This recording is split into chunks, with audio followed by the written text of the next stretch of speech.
জীবনে যতদিন শুক্রবার পাবেন এই চারটি আমল কখনোই ছাড়বেন না। বৃহস্পতিবার সূর্য যখন অস্ত যাবে, বৃহস্পতিবার সন্ধ্যা থেকে শুক্রবার সন্ধ্যা পর্যন্ত এই চারটি আমলকে নিজের জন্য একেবারে বাধ্যতামূলক করে নেবেন ইনশাআল্লাহ। প্রথম যে আমলটি সবচাইতে বেশি বেশি করবেন, এমনকি আপনার যত পেরেশানি আছে, যত বিপদ আপদ আছে, উদ্বেগ উৎকণ্ঠা আছে, সব কিছুর জন্য যে আমলটা যথেষ্ট হয়ে যাবে, প্রথম যে আমলটা করবেন সেটাই হচ্ছে দুরুদ শরীফের আমল।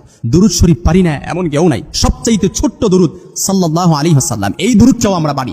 এই দুরুদটাও আপনি চাইলে করতে পারেন। সবচাইতে চারটি আমলের মধ্যে সবচাইতে বেশি যে আমলটা করবেন সেটা হচ্ছে দুরুদ শরীফের আমলকে, একেবারে দুরুদ শরীফের আমলকে নিজের মধ্যে আঁকড়ে রাখবেন। শুক্রবার দিনে 2 নম্বর যে আমলটা করবেন সেটা হচ্ছে যতদিন বাঁচবেন, যতদিন জীবনে শুক্রবার পাবেন, এই শুক্রবার দিনের ফজরের নামাজটা কখনো মিস দিবেন না। ফজরের নামাজটা জামাতে পড়বেন ইনশাআল্লাহ।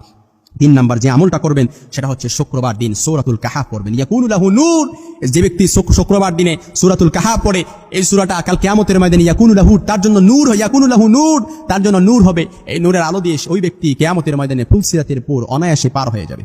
সুবহানাল্লাহ বিহামদি।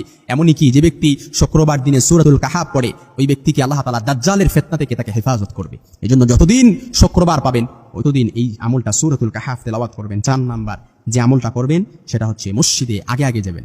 এটা রাসূল সাল্লাল্লাহু আলাইহি ওয়াসাল্লামের অন্যতম সুন্নাহ। শুক্রবার দিনের 15টা সুন্নাহ আছে। একদিন শুক্রবার জুমাতেও আলোচনা করেছিলাম। তো এই জন্য শুক্রবার এই মসজিদে আগে আগে আমরা আগে যাব ইনশাআল্লাহ।